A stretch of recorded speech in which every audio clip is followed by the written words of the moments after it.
আজকে আমি আপনাদের শেয়ার করব একটা দারুণ স্বাদের পটলের রেসিপি, যেটা খেলে মুখের স্বাদ একদম লেগে থাকবে। রুটি, পরোটা, এমনকি গরম ভাতের সাথেও খেতে এটা অসাধারণ লাগে। নমস্কার বন্ধুরা, তিয়াসার রেসিপিতে সকলকে স্বাগত জানাই। প্রতিদিনের মতো আজও আমি একটা নতুন রেসিপি নিয়ে আপনাদের সামনে চলে এসেছি। রেসিপিটা প্রথম থেকে শেষ পর্যন্ত দেখতে থাকুন, আশা করছি আপনাদেরও ভালো লাগবে। তো রেসিপিটা তৈরি করার জন্য এখানে আমি 5 পিস মতো পটল নিয়েছি, আর পটলগুলো আগে থেকে পরিষ্কার করে ধুয়ে রেখে দিয়েছিলাম। এখন আমি পটলের উপরে যে পাতলা অংশটা রয়েছে সেটাকে একটু ছুরি দিয়ে এইভাবে চেঁচে নিচ্ছি। আপনারা চাইলে এখানে পটলের খোসাগুলোকে ছুলে নিয়েও করতে পারেন, তো এইভাবে করলেও রেসিপিটা খেতে দারুণ লাগে। তো পটলগুলোকে দেখুন ঠিক এইভাবে কেটে নিতে হবে, আর সব পটলগুলোকে আমি এই একইভাবে কেটে নেব। তো আজ আমি পটলের এই রেসিপিটা একদম সম্পূর্ণ নিরামিষভাবে আপনাদের তৈরি করে দেখাচ্ছি। যে কোনো নিরামিষ দিনে এই রেসিপিটা থাকলে এক থালা ভাত অনায়াসেই খাওয়া যায়। রুটি, লুচি, পরোটা সব কিছুই কিন্তু ভালো লাগে এই রেসিপির সঙ্গে। তো পটলের সব খোসাগুলো ছাড়িয়ে নিয়েছি। এবার আমি এই একটা পটল নিয়ে আমি এই পটলটাকে কেটে নিচ্ছি।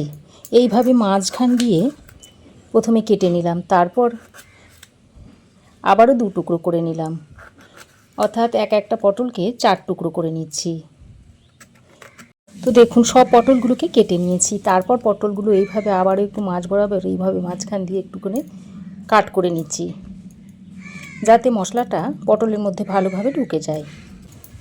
তো দেখুন সব পটলগুলোকে কাট করে নিয়েছি। এবার এই পটলগুলোকে একটা পাত্রের মধ্যে তুলে রেখে দিচ্ছি।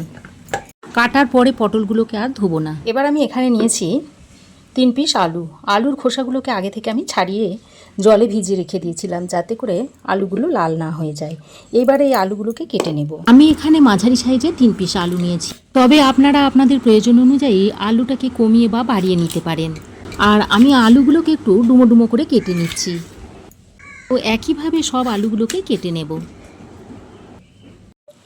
তো আলুগুলো কাটা হয়ে গেলে আবারও তুলে জলের মধ্যে ভিজিয়ে রেখে দিচ্ছি। এবার আমি রান্নাতে চলে যাচ্ছি। তার জন্য কড়াই গরম করে দিয়ে দিচ্ছি পরিমাণ মতো সর্ষের তেল। এবার তেলটাকে ভালো করে গরম করে নিয়েছি। এখন এই গরম তেলের মধ্যে কেটে রাখা আলুগুলো দিয়ে দিচ্ছি। আলুগুলো দেওয়া হয়ে গেলে এর সঙ্গে দিয়ে দিচ্ছি পরিমাণ মতো নুন, আর দিয়ে দিচ্ছি সামান্য পরিমাণে একটু হলুদের গুঁড়ো। এখন নুন আর হলুদের গুঁড়োটাকে আলুর সঙ্গে ভালো করে নেড়ে চেড়ে মিশিয়ে নিচ্ছি। আর এইভাবে নুন হলুদ দিয়ে আলুটাকে যদি ভেজে নিয়ে তরকারিটা রান্না করা হয়, তাহলে সেই রান্নাটা দেখতেও যেমন সুন্দর হয়, তেমনি খেতেও খুবই সুন্দর হয়। তো নুন হলুদটা দিয়ে আলুর সঙ্গে ভালো করে নেড়ে চেড়ে মিশিয়ে নিয়ে এবার আমি একটা ঢাকনা লাগিয়ে 3-4 মিনিট মতো এইভাবে ভেজে নেব। ওদিকে আলুটা ভাজা হতে হতে এদিকে আমি একটা বাটা মশলা তৈরি করে নিচ্ছি। তার জন্য একটা মিক্সিং জারের মধ্যে দিয়ে দিচ্ছি কয়েক টুকরো আদা, দিচ্ছি 2টো কাঁচা লঙ্কা, আর 1 মুঠো মতো রোস্টেড চিনেবাদাম দিয়ে দিলাম। তারপর অল্প সামান্য পরিমাণ জল দিয়ে মশলাটাকে আমি এরকম মিহি করে বেটে নিয়েছি। তো এদিকে দেখুন ঢাকা দিয়ে আমি এই আলুগুলোকে 3-4 মিনিট মতো ভেজে নিয়েছি, আর এরকম একটু লাল লাল করে ভেজে নিয়েছি। মাঝে আমি ঢাকাটা খুলে 2-3 বার নেড়েও দিয়েছিলাম। এবার আমি এই ভাজা আলুগুলোকে তেলটা ছেঁকে তুলে নিচ্ছি।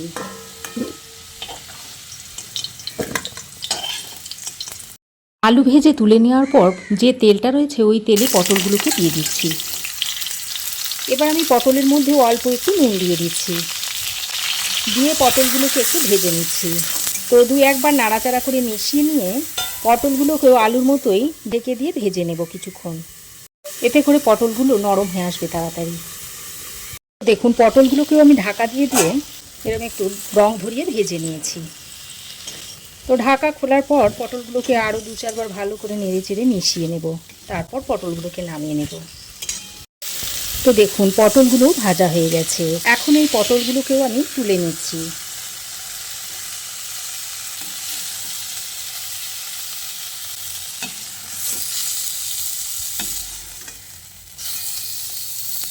তো দেখুন আলু পটল দুটোকেই ভেজে আমি একসঙ্গে তুলে রেখে দিয়েছি, আর দেখুন এরকম লাল লাল করে দুটোকেই ভেজে নিয়েছি। এবার আমি ওই কড়াইতে আরও একটু সর্ষের তেল দিয়ে দিচ্ছি। এবার আমি এই গরম তেলের মধ্যে কিছু গোটা গরম মশলা দিয়ে দিচ্ছি। 1 টুকরো এলাচ, 2 টুকরো দিয়ে দিচ্ছি লবঙ্গ, আর এক টুকরো জয়িত্রী দিয়ে দিচ্ছি, একটা তেজপাতাকে ছিঁড়ে দিয়ে দিলাম, আর ওরই সঙ্গে হাফ চামচ পরিমাণ দিয়ে দিচ্ছি গোটা জিরে।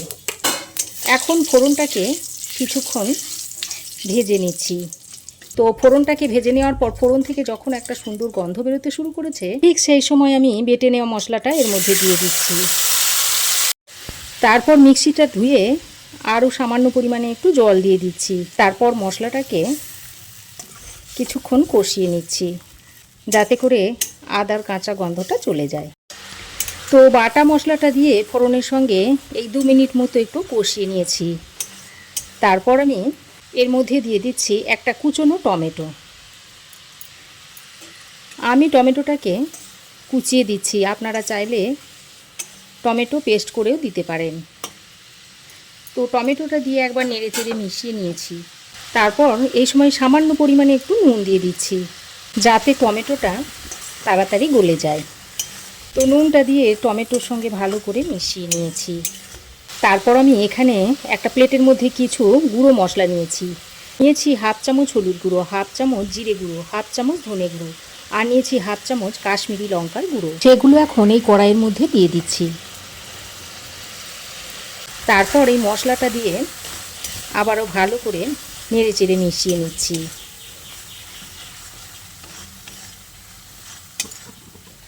আর দেখুন মশলাটা অনেকটাই শুকনো শুকনো হয়ে আসছে, তাই আমি এই সময় আরও একটু জল দিয়ে দিচ্ছি। জলটা দিয়ে সব কিছুকে ভালো করে কষিয়ে নিতে হবে। তো খুব ভালো করে নেড়ে চেড়ে মিশিয়ে নিয়েছি। তারপর গ্যাসের ফ্লেমটাকে মিডিয়ামে করে একটা ঢাকনা লাগিয়ে মশলাটাকে কিছুক্ষণ কষিয়ে নেব। এতে করে টমেটো খুব তাড়াতাড়ি গলে যাবে আর মশলাগুলো ভালোভাবে কষানো হয়ে যাবে। তো দেখুন মিডিয়াম ফ্লেমে ঢাকা দিয়ে আমি টমেটো আর মশলাটাকে খুব ভালো করে কষিয়ে নিয়েছি। আর টমেটো দেখুন অনেকটাই গলে গেছে। এবার ঢাকা ছাড়াই আমি মশলাটাকে আরও কিছুক্ষণ কষিয়ে নিচ্ছি, এতে করে টমেটোর কাঁচা গন্ধটা থাকবে না। তো বেশ খানিকক্ষণ ঢাকা ছাড়াই আমি মশলাটাকে কষিয়ে নিয়েছি। তো মশলা ভালো করে কষানো হয়ে গেছে। এবার আমি এখানে এই চা চামচের 1 চামচ পরিমাণ টক দই নিয়েছি, সেটা একটু ভালো করে ফেটিয়ে নিয়েছি। তারপর এর মধ্যে দিয়ে দিলাম। আর এই দইটা দেওয়ার সময় আমি গ্যাসের ফ্লেমটাকে একদম লোতে রেখে দিয়েছিলাম যাতে করে দইটা ফেটে না যায়। তো দইটা দিয়ে আবারও মশলার সঙ্গে খুব ভালো করে মিশিয়ে নিচ্ছি। এবার আমি এর মধ্যে পরিমাণ মতো একটু চিনি দিয়ে দিচ্ছি। আর এই চিনিটা দেওয়ার কারণে সব কিছুর ব্যালেন্সটা একটু ঠিকঠাক হবে। মিষ্টি হবে না, কিন্তু এর স্বাদটাও অসাধারণ হবে এই চিনিটা দেওয়ার কারণে। চিনিটা দিয়ে খুব ভালো করে নেড়েচেড়ে মিশিয়ে নিয়েছি। তো সব কিছুকে ভালো করে মিশিয়ে নিয়ে এবার আমি এই যে পটল আর আলুটা ভেজে রেখে দিয়েছিলাম সেটা এর মধ্যে দিয়ে দিচ্ছি। তারপর ভাজা আলু পটলটা দিয়ে মশলার সঙ্গে আরও কিছুক্ষণ কষিয়ে নিতে হবে। তো ভাজা আলু পটলটা দিয়ে আমি বেশ খানিকক্ষণ কষিয়ে নিয়েছি। এবার আমি এর মধ্যে পরিমাণ মতো জল দিয়ে দিচ্ছি। তবে খুব বেশি জল এতে লাগবে না, যেহেতু আমি পটল আলু ভাজার সময়তেই 80% মতো সেদ্ধ করে নিয়েছি, তাই খুব বেশি জল দেওয়ার এখানে দরকার নেই। তো জলটা দিয়ে আলু পটলটাকে খুব ভালো করে নেড়ে চেড়ে মিশিয়ে নিয়েছি। তারপর আমি এখানে 2টো কাঁচা লঙ্কা দিয়ে দিচ্ছি। আর এই সময় আপনারা নুনটা একটু চেক করে নেবেন, যদি লাগে তো এই সময় নুনটা দিয়ে দেবেন। আমার মনে হচ্ছে নুন একটু লাগবে, তাই এখানে নুন দিয়ে দিচ্ছি। তো নুনটা দিয়ে আবারও একবার ভালো করে মিশিয়ে নিচ্ছি। ভালো করে নেড়েচেড়ে মিশিয়ে নিয়ে একটা ঢাকনা লাগিয়ে 5-6 মিনিট মতো রান্না করে নেব। তো দেখুন ঢাকা দিয়ে আমি 5-6 মিনিট মতো রান্না করে নিয়েছি। আর দেখুন আলু খুব সুন্দরভাবে সেদ্ধ হয়ে গেছে, পটলগুলোও দেখুন নরম হয়ে গেছে একদমই। আরও সামান্য পরিমাণে একটু ঝোল ঝোল আছে, তবে এতটা ঝোল আমি রাখবো না, আরও একটু গা মাখা করে রান্নাটা নামাবো। তো এখন আমি এর মধ্যে দিয়ে দিচ্ছি কসুরি মেথি, আর দিয়ে দিচ্ছি গরম মশলার গুঁড়ো। এই বাড়িতে তৈরি গরম মশলার গুঁড়ো আমি এখানে দিয়ে দিচ্ছি। এর মধ্যে আছে জিরে, ধনে, শুকনো লঙ্কা, তেজপাতা, মৌরি আর এলাচ, লবঙ্গ এইসব। তো এই সব কিছুকে একসঙ্গে শুকনো কড়াইয়ে ভেজে নিয়ে গুঁড়ো করে রেখে দিয়েছি। এভাবে তৈরি করে রেখে দেবেন, যে কোনো নিরামিষ তরকারিতে এটা দিতে পারবেন, এমনকি চিকেন মাটনেও দিতে পারবেন। তারপর নেড়েচেড়ে মিশিয়ে নিয়ে আরও 2 মিনিট মতো ঢাকা দিয়ে রান্না করে নিয়েছি। আর দেখতে দেখুন কতটা লোভনীয় হয়েছে এই আলু পটলের রেসিপিটা। তো আপনারাও একবার এইভাবে ট্রাই করে দেখতে পারেন। এই রেসিপিটা থাকলে আপনারা দুটোর জায়গায় 4টি রুটি খেয়ে নিতে পারবেন। আজ এ পর্যন্তই। আবার দেখা হবে নতুন কোনো রেসিপি নিয়ে নেক্সট এপিসোডে। সে পর্যন্ত ভালো থাকবেন, সুস্থ থাকবেন। ধন্যবাদ।